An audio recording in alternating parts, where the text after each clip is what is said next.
Today on You're Buying a Home with Silas Lindenstein.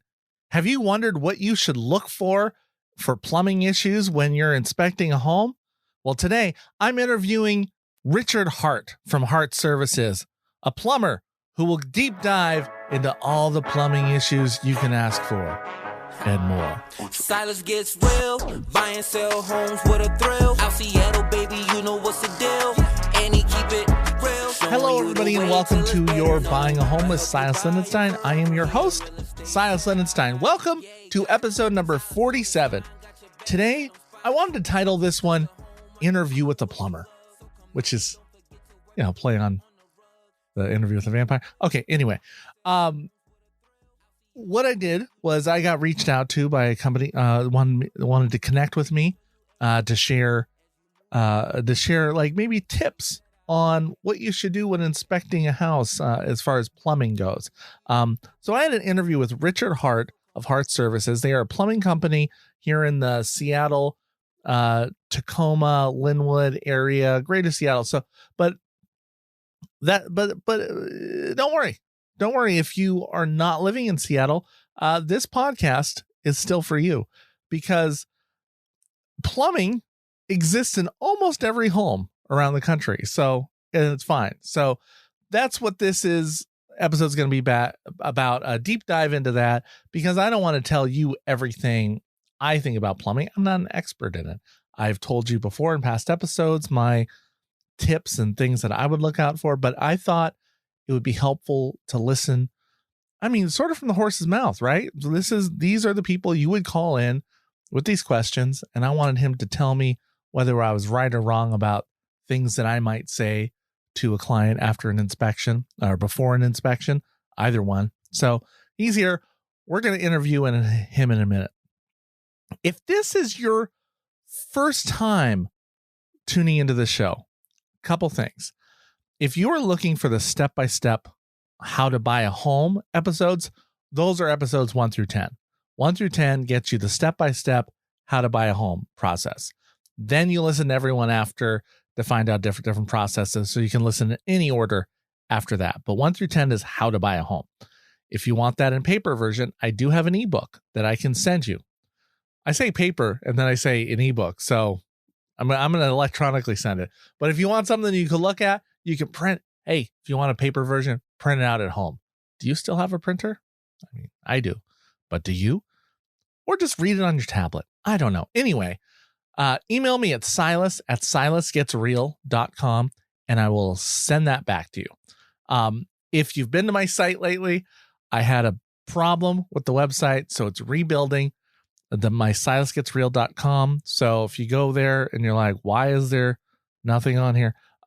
There's a couple things and I'm slowly rebuilding it because got all messed up by technical things that are not real estate related. Server space related. So it's getting rebuilt and I'll get all the episodes linked up there again soon and everything. But for those of you that don't know who I am, my name is Silas Lindenstein. I'm a real estate agent in the Seattle, Washington area. And I help people buy and sell homes in this area. But even if you're not in this area, this podcast still has a lot of value. It's all about educating and empowering home buyers all over the nation. So, and I've connected with listeners in Florida, in Texas, Pennsylvania, Colorado, all over. And I've even connected some to real estate agents in those states. So if you are in the process if you are about to go start ready to buy a home, or even if you're in that early stage, it was like, am I ready? What's the market like? I can connect you with a real estate agent in your area. That's one of the services I provide here at no cost to you. So go ahead, email me at silas@silasgetsreal.com and I'll connect you with a real estate agent in your area or send you that ebook, whatever it is you want. And it helps the show. You get the value out of here, and then you get connected with pretty fine real estate agents all over the country. And that's invaluable. They've been vetted. How often do you get someone vetted by another agent so that you know they're good, right? That's what you get here. And I tell you, it's pretty exciting to me to get emails that I, an agent in Seattle, because of this podcast, was able to help somebody in Florida get into a home. That's like the most amazing thing. Like, I don't count those as my closings, but they feel like they should be. But I don't get the stats, but I get the satisfaction because I just really love educating people about home buying. And this is a great platform. And thank you for listening. Also, I'm getting episodes put up on my YouTube channel. You might be watching the YouTube channel and you're hearing this. I'll tell you on the YouTube, hey, there's a podcast, whole bunch of more episodes. Go listen to that. Same name. You're buying a home with Silas Lindenstein. And you listeners, go on the YouTubes. And, got to get into the reels and the TikToks. I got a TikTok. Got to do those eventually. But for now, here's the podcast. And that's it. So let's get into it. I'm about to roll this interview. It was a Zoom interview. So it should so you can watch him talk if you want, or you can just listen to it. I don't know. Got him on video. So that's coming up. But thank you so much for listening to the show. And here we go with an interview. Richard Hart of Hart Services right now. But welcome. Thank you for coming on again, folks. This is Richard Hart, co-owner of Hart Services, electrical and plumbing company out of you're out of Tacoma, right? That's your base. Yeah, that's our main location. Yes. But you service like a huge net, right? I mean, most people. Yeah, our Tacoma location goes up to Renton, down to Olympia area, and then we have another location in Linwood that goes all the way up to Marysville and back down to Renton. So we cover the greater Seattle area. Yeah, but one thing that I think is great about electrical and plumbing is nationally it still applies, right? A lot of the things that you find, I'm guessing, apply to listeners, because I have listeners all over the country for this, right? Absolutely. So that's why I thought it'd be great to have somebody on that that is intensively knows about. Can you tell, just so people know, a little bit of your background on like how long you've been doing this, that kind of stuff? Absolutely. So I started actually in Hawaii about 21 years ago as a plumber. Had my first child, decided I needed a better career, and the trades called out to me. So I went into plumbing, became a plumber myself. About 9 years ago, me and my wife and my 3 children moved to Seattle area, where she had actually subsided from originally. So when we landed here, I worked for a few companies, and I was from Hawaii, right? So it was all about having a spirit culture within the company and being here to serve and take care of people, and along doing so be successful, right? And a lot of the places I was working, I wasn't real happy, I guess you could say. I wasn't finding that culture that I was looking for. So we decided to open up Hart's, and 9 years later now of Hart's, we're about 100 employees. We do electrical and plumbing and do all of our stuff in-house, big sewer replacements, plumbing repipes, all the way down to faucet repairs and toilet repairs. Okay. Do you, and I've told, what I tell listeners is normally in a normal process that people get an inspection by an independent inspector. And then if they need expertise that they, or something comes up that involving plumbing or electrical, any type of issue, that they may have to bring in a second, inspector, like a specific inspector that knows that particular field. Do you get called into many of those? Cause I tell people that my experience is they usually either just don't buy the house or buy it, and then they call them later or to figure out what it is. Do you come in much for inspections like that? Yeah, we do. We do a lot of sewer inspections before people buy. Sewer is one of the things that you can't see, right? It's buried under the ground. water goes down, you just assume that it's okay. But in the reality is a lot of times it might not be. So you want to definitely be safe about that. Get a camera inspection of that line. Make sure you don't have any roots or breaks or anything in there, because those things can be quite costly later on down the road if you don't know about it ahead of time. And not to mention a huge inconvenience to your just normal life operation, you know? Mm-hmm. I have a couple questions, because like here in Seattle, at least, there's a few things that always come up. And then Seattle, Tacoma, I get the same questions a lot, that some people get scared, and depending on the inspector, how they react to it, how the news is delivered.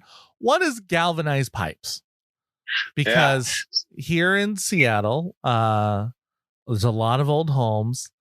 And we'll get it, and we'll say, and it really depends on the inspector on how they deliver the news that, hey, this house has galvanized pipes. When you get a call from someone say, hey, we got galvanized pipes, do you tell them, okay, replumb the whole house? Like, what is your answer to them when a new homeowner say? Yeah.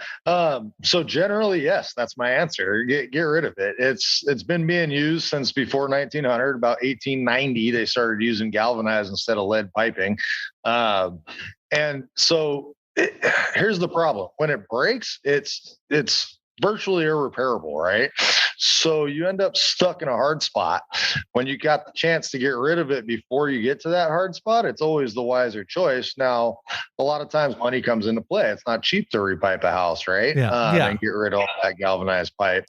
So you just got to play out your pros and your cons. I mean, it's never going to be cheap. And as we know in the world today, things aren't getting any cheaper.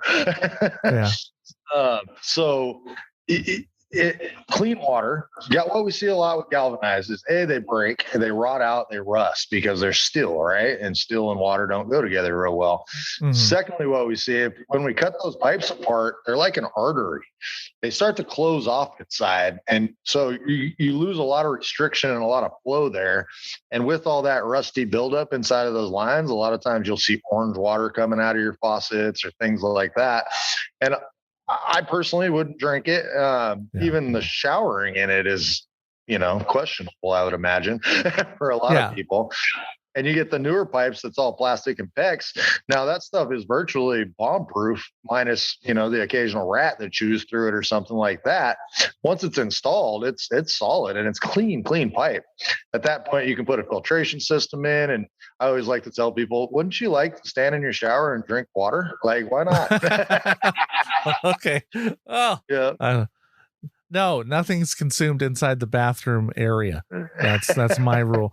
Well, now, I mean, what I wonder about is, the average new homeowner doesn't have an extra $30,000 to pipe through. Like, I mean, is spot fixing particularly bad? Like, do you find many people that are like, hey, can we just get this one line fixed, do this one area, and then come back next, like as we get money, fix it? Like, do you do that? Yeah, we do that. The only place that you have a really hard time doing that is where the pipe's underground.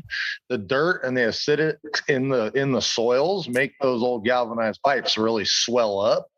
And at that point, the second you start to touch it, it turns into a big can of worms, right? So you end up maybe you can fix it, maybe you can't. It's kind of a case-by-case scenario, and there's always a fear anytime you're dealing with it that you're going to run into that can of worms, right? Yeah. So the easy answer is to replace it. At that point, you get a great warranty. It's solid. You don't have to deal with it.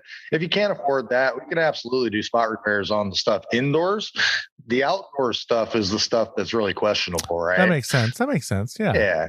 So long we can get to one of those threaded joints, because they all screw together, that older pipe, versus being soldered together or pressed together with that new PEX stuff. You just got to be able to get to that next joint so you can unscrew it, screw some new stuff into there, basically. Okay. Yeah. Then the other big one I get is an electrical area. Is they come in and there's knob and tube still there. Now, what is the biggest worry when you see that knob and tube is in a house? Like, do you worry that it's going to spontaneously combust right at that moment, or what is? Because some people think that. Some people think I've had people react that, and I'm like, the house is 1930. Like, I mean, it's still here. So what's the big danger that you would tell somebody about having this in your house still? Yeah. A lot of it, I believe a lot of it's aluminum wiring. Now, keep in mind, I'm a plumber that has electrical within my business. I'm not an electrician. Yeah. So I would love to have my electrician here with me to help me with that answer. But what I do know about it is it's aluminum wiring. Aluminum wiring conducts at a much higher temperature than copper. And so what it does is it heats up, and anytime a spider web or anything gets around that, it has the potential to catch that on fire, right? Now, like you said, it's been 90 years. The house has been sitting there and the thing ain't burnt down yet. But the reality is it's been heating up, expanding and contracting for 90 years. So is it a matter of if? Maybe, or is it a matter of when? It's the questions out there, and there's no real clear answer, right? We hear the horror stories. We don't talk about all the ones that are still out there so much as we talk about the ones that, oh my gosh, did you hear that this house caught on fire last weekend down the street? Well, yeah. Okay, I won't deep dive since you're not the electrical person into some of this, but like I do find it fun. Like, people sometimes I'll get inspectors like in this galvanized pipe thing that will say like, look, you got to spend 30,000 at least and repipe this whole thing. That's just it. Right.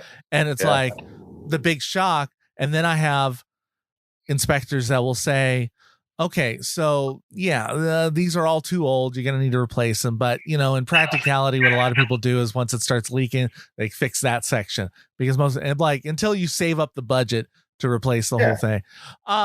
And I think that's the same with knob and tube, electrical. Like, these are major things. However, I still tend to think people overestimate how, when they say we got to replace all of this, I think all of this, they think all my money for the next 5 years is just gone. Like, and I do think like it's not. I have had people think that things are going to cost as much as the house would cost. And I'm like, that's just not what it is. That's not getting educated. What do you think when someone walks into a house for plumbing, what do you think the average person should kind of know or look for going in, or to know when to call you for a problem? 100%. I would say anytime you see those older galvanized pipes, you should definitely get them inspected, right? Just make sure there's no leaks in the crawl space or any of the hidden areas that people don't go a lot. Along with cast iron and galvanized drain lines, keep an eye on those too. I always like the press test, I call it. You go and you just kind of touch the pipe everywhere, push on it a little bit, make sure that it's still solid. Sometimes that stuff will get kind of paper thin on you, and you put your finger right through it and you're like, oh man, that thing is rotten. Now that's something to pay attention to, right?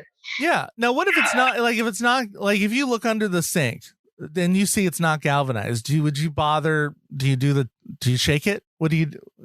Like, no, I mostly look for signs of leakage. So any kind of run marks down the walls or on the floor of the base of the cabinet, things like that. Just trying to look for presence of water, even if it's not wet right now. Look for signs of it potentially have been leaking in the past, right? And then try and write a story or create a story about that. Okay, well, that piece looks new. It looks like they probably replaced that. I think you're good. Or this looks sketchy. Let's look at this piece here and maybe get that replaced, or let's prevent this destruction to our cabinetry, flooring, and all that kind of stuff, because that's when stuff really gets expensive, is when an actual event happens, right? It's much more better to be proactive versus reactive about that stuff. Do you deal much with water heaters? Is that like in your scope? Okay, so is there?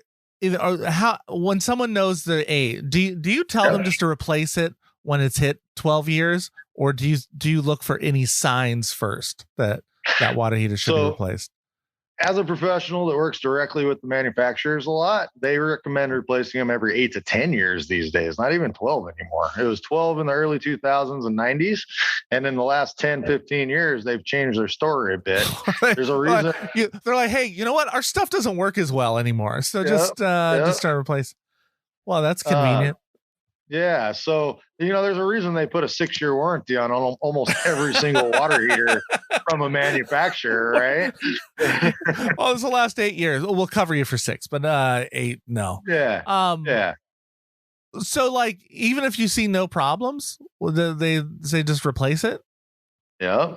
So a lot of times we get the calls, right? As a professional, people call us when stuff goes haywire. We see anywhere from 30-year-old tanks that still work great, got no issues, to the ones that are 6, 8 years old. They just flooded the house. And the bottom's falling off of them. And it's like, geez, man, it would have been good if we would have caught this before this happened, but it didn't. So here we are. Do you see them go from, do you go in to see some and they're like, it's flooding and there is zero sign that there was a problem? Oh yeah, 100%. Yeah? Sometimes they just pop. Wow. A welded seam inside of their brakes, or, there's a little tiny pinhole that had been leaking for a while, but it's inside. You can't really see it.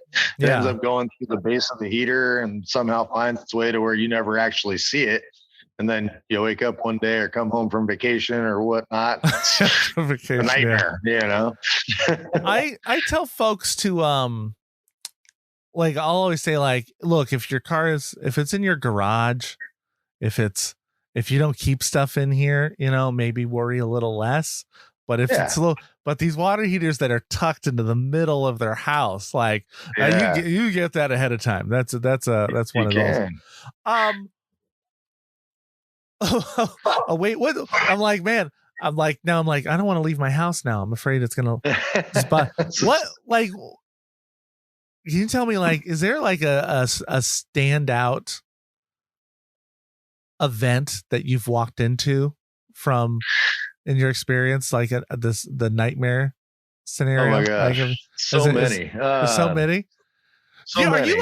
Are you like an ER doctor? You have the worst cases. Like that's who you pretty much see is the worst case. 100%. I mean, I'm sure there's ones that I haven't seen that are even worse, but 21 years of this stuff. I think back to Hawaii, and one of the gnarliest ones that I saw is I was on emergency service one night and I got a call at like 2 a.m. And so I drive out there. It was about 45 minutes from the site. I get out there and it's a 41-story condo building, and I pull up and the 40th floor has a waterfall coming off the balcony. And I'm okay, here we go. Let's get right there and see what's happening, And the water heater had blown, and it was a small short water heater that was built under the cabinet in the kitchen. And it was next to the dishwasher. So you couldn't even get to the thing without pulling the dishwasher out, taking the cabinet apart, to even turn the water off to it. And so all the maintenance guys were at home sleeping, and this poor homeowner was there just, I don't know what to do. And so we went to town, started pulling cabinets apart, and we got the water off finally. But by the time we got it off, it had been 2 hours that thing was going. Yeah. And it hit about 15 floors underneath it and destroyed every single unit. And a lot of these bigger buildings like that will require you to replace those water heaters every 8 years because of that scenario. They don't want their insurance rates going up and stuff, right? Not to mention the disaster that it occurs for other homeowners and whatnot. So it's. I always tell people, get the top floor if you can. When you get there, I would agree with your garage statement. If it's in the garage, I tend to worry quite a bit less, right? So long they don't have a bunch of stuff stored in there and whatnot. And let it flood. I mean, it'll go out the door and down the driveway, and you'll be okay. We'll get it off, change it that day. Oh, okay. I can have you settle a debate I've had with my neighbors here. Yeah. Those winter comes, right? Or winter in Seattle is not a big tough winter, right? It's a mild winter. Right. The little covers that go over the faucet on the outside, these little styrofoam, does that do anything? Does that it actually really does? How does it stop What does it do? I'm from New England. I don't remember these existing. Like our pipes would straight up freeze, right? But I don't remember little covers on the outside to cover. And I was like, I felt like, you don't even get cold here. Like, what are you? Like, it snowed, but like you're freaking out like it's gonna explode. What does that little piece of insulate, like styrofoam, do? What does that stop? Yeah. It just keeps it from freezing in there. So a lot of times, so they just hook right onto the handle and you suck it to the wall, which creates its own little space inside of there. Okay. That doesn't allow it to freeze because it keeps the temperature what it was basically when you put it on there to a point within reason.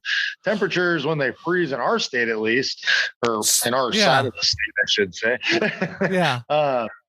It only freezes overnight for the most part, right? It's pretty rare where it's 24 hours a day, days on end that it's freezing. On top of that, when you put that foam thing on there, you'll notice you can't leave the hose connected. Well, that's true. Yeah. The biggest thing that makes those things freeze is leaving that hose connected on there. My wife actually did it at my house last year. She left the hose connected after using it in the daytime overnight. And then it got okay. No, I could definitely froze and burst, and it was like, oh man. Luckily, it was in my garage, so it didn't matter that much. But so, like, I mean, what temperature do you worry about? Like, is there a temperature that you worry about? I would be cautious at under 32 degrees, obviously. But when you get down into the mid 20s, like happens around here occasionally, those are the days where, as a company, we get flooded with frozen pipe calls, right? Okay, and you do. Okay. The bummer about the frozen pipe calls is like there's not a whole lot we can do about it except stick a heater in the crawl space and try and heat everything up and melt it, Do we get frozen in this area? We get a lot of frozen and busted pipes. For sure. Okay, it's like 4 or 5 days a year. It's not very much or very common, but you think back to December before Christmas, we had that ice storm. That was one of them. We had a ton of frozen pipes, and nobody could drive anywhere. So everybody that had that going on was just kind of stuck until people could actually get on the roads and move. Yeah.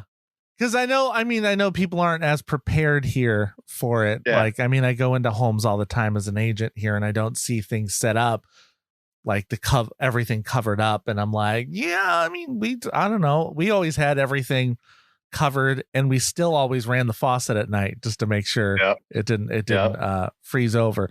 Okay, I guess I lose that on there. I always thought they were just. I was like, I think you're making yourself feel better. There's a couple. I don't think I've been putting mine on right now, though. Now that you said that, I think I've just been putting. I'm just like, okay, I'm putting it over. I'm not.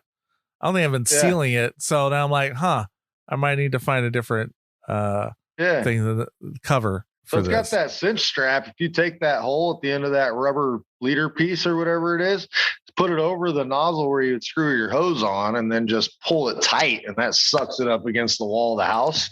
Yeah, and that keeps that thing a little warmer in there from freezing. It just makes me think now about placement of where they put some of these things, and I'm like, true story. Okay. True story. Yeah, I was like, I can go through all my problems with you now. I was like, I assume all the problems I have are the ones that everyone is having in their house. Yeah. What do you think? Is there what is the problem that people have no clue about that they have in their, like, that you commonly see, that it's just no idea? I had no idea as a homeowner I would even need to be concerned about this. Is there something that pops into your head? I think we talked about it already. It's the sewer lines and the galvanized pipe. People don't know. That's a little surprising. That is a hit to my industry, because it's on our form. Do you want to do a sewer scope or not? And we want, I don't know. What I tell people is this going to make a difference on you buying this house, right? In a competitive market. And when it's not competitive, we do the sewer scope, spend your, I don't know what you guys charge, but I've seen it anywhere between $400 to $800 for pricing on it. That I'm like, look, in a competitive environment, if we have 20 people bidding on this, you replacing this pipe, like, there could be damage in there. It could cost you $1,000 or it could cost you $16,000. are you ready to, like, if everything seems to be working otherwise, like, are you going to do a sewer scope as a condition of buying this? Right. But I tell people, no matter whether you waive that condition to inspect it or not, you should get it done as soon as you own it, just for peace of mind. So I'm really shocked that people like wouldn't know, like, or they just forget. I don't know. Now that I'm thinking about, I tell kids, I coach soccer. I tell them the same rule every day for 2 years. And then one day they're like, how come I never heard about that? And then I'm like, oh, okay. Is that maybe I hear that from my employees also? Yeah, I mean, yeah. And I was like, maybe that's what homeowners are like. Sewer scope. Nobody told me about this. Yeah. Well, yeah, we did. Like, I'll tell you, 2020 back to 2010, everybody was really on it. Even 2021, COVID hit, market changed, houses became thin and hard to find, and that's when everything started getting a little loose again. okay. I just bought my house a year and a half ago out in Kingston. It's on septic. As a plumber, there was 4 bidders. I didn't win the bid at the highest amount, but I wrote a nice letter. Me and my wife wrote a nice letter, and we got the sellers to agree to pick us, basically. And I waived all that stuff. Yeah. But I did ask if I could go look at it myself, since I know what I'm doing, right? So I went through the crawl space. I got into the septic system, cambered the lines, didn't find anything wrong, which was nice. But you just never know. You can't see it, right? You got to check it. Do you handle septic as well in your company? So we do light septic. We don't do the pumping or the replacements, but we'll come out and do some maintenance and upgrade kind of work. Only in Pierce County and Thurston County, though. The licensing is different per county around here, so you got to get different licenses in different places, and it's not our core focus, I would say. Would you ever tell someone, I mean, you just bought one with septic. Would you ever, as a plumber, would you ever tell someone that they shouldn't buy a house because of septic? No. Septic. What about septic versus sewer? Is there, like, do you have feelings on it? Like, would you prefer sewer if you could, or?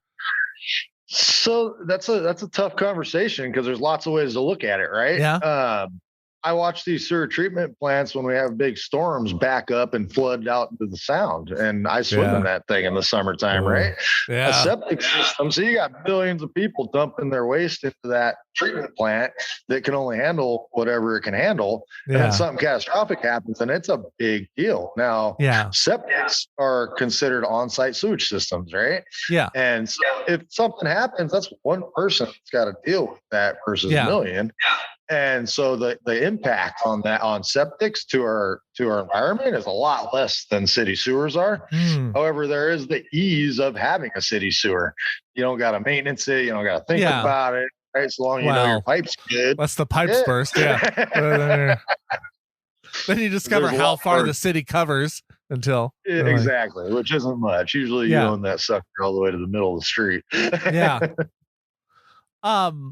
I'll have some people like freak out about. I saw an agent the other day that was like, found out the place was in septic, and she was like, "Oh, that's not good. That's bad." And I'm like, "What?" I was like, My mother's an agent too. She's an agent out in Massachusetts, and she's like, actually, I like septic now, because it's like, it's one less bill I have to deal with, like every single month. And do you think, from your experience, do you think people have a really bad look at septic now for some reason? I mean, no. So I think there's some nightmares out there. So you get these houses like in the older parts of town, right? Before they had city sewers, and they didn't know they were on septic. And then they find out, oh, I'm still on septic. And that's kind of a nightmare, because the county will make you switch over to the city sewer, right? And that can be scary, because it costs more than just a repair on a sewer or something like that. And then you also, at that point, there's two different types of people. There's people that like to live in town, and there's people that like to live on the outskirts or in the country. Yeah. And the country folks don't mind the septic as much, because they want to be in the country. And the city guys, they so, but like I said, there's a bunch of different ways you can take that conversation. Yeah. I don't think there's anything wrong with septic. I think it's an awesome opportunity to live somewhere that you can live anywhere, because you can have a septic system. You don't have to rely on a city sewer or pay that sewer bill, because they actually charge you twice as much for your sewer than they do for your incoming water. Yeah. It's not cheap. Yeah. And it doesn't they even gotta treat it. where I am in Shoreline. It's a flat fee. Like there's it doesn't even matter on how much we flush the toilet.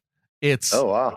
I mean, I guess we get it. I guess we're charged on the incoming water, but like, I guess there's just, it's weird to me that there's no outgoing variance. So even if we did not flush, if it's yellow, kept it mellow, we did that. We might see our water bill go, but it doesn't change our sewage a little bit. And I've always found that weird. Like I was like, shouldn't you be encouraging me to waste less? Or I don't know. It seems weird to me. Okay. I don't want to take too much of your time up. What is your, like, do you have any last, like, a bit of advice that you give out to somebody as they're looking for a home on what they should do? Like, hey, when remember this, if people have one takeaway on plumbing, looking for a house, what would it be? Confirm what you're being told, confirm what is actually there. I've recently come into quite a few customers that are people that were selling the homes actually and looking for the inspections, which is a good thing, right? They're marketing it as new plumbing throughout, and you go in and you're like, oh man, like I hate to be the bearer of bad news, but it's not. Oh, you have new faucets and fixtures, but all the other piping and the important stuff, I mean, it's all important, but the infrastructure to the system is not, right? And so we ended up not getting pulled into the lawsuit, but there was a lawsuit recently that they wanted to pull us to court and have their support them on what we saw. And it was like, well, I mean, we can take pictures and videos and send you all the info you need. At the end of the day, we didn't market it. We're here to support you, but just don't always trust what you see or hear, right? Okay. Get confirmation from a professional. Yeah. I mean, trust but verify, right? Trust but verify. Yeah. that is, man. Yeah. It does. You do need a reminder. We get used to all these other things that people kind of try to hide with staging, but kind of sometimes forget maybe the outright, maybe not lie, but at least half truth. Technically, there's new plumbing here. A foot of it, but a lot of older stuff. Okay, that's good. That is good. Trust but verify. We should have an episode about that. That's a good one. Save that. Yeah. Thank you, Richard. Thank you so much for stopping by and dropping your wisdom. So what's your website again? Just for anybody in the area that needs services. I do have some listeners of the show I know that bought homes down there. Absolutely. It's hartservices.com. And, we're pretty humble people, right? Plumbers aren't cheap. We don't care if you use us or anybody. Just call somebody that knows what they're doing. There's lots of good companies out there, I make a point of going out and meeting them and making friends with all of them because there's too much old plumbing in our area for one company to handle. So we're here if you need us, but there's lots of other guys out there too. So it's just most important to find a plumber with a heart. That's right. Our brand promise is we care more. That's that aloha spirit thing I was talking about, right? Yeah. It's all about taking care of each other in this world today because you never know who's out there not taking care of each other. Oh, that's wonderful. And that was it. That was the interview. So there you go. All the information you possibly needed about plumbing. Hopefully you got there, at least from an inspection standpoint, and deep dive into it. I thought that was interesting. Hopefully get more guests like that in here that can talk about the specialties in the different areas, because I think those are valuable not just for if you're gonna buy a home, but once you're in a home, there's things come up and you want to know more about them, right? And so try to get more guests like that can help you in those specialties. So hey, thank you so much for tuning in. Thank you for listening. Happy home buying, and thank you for buying a home with Silas Lindenstein.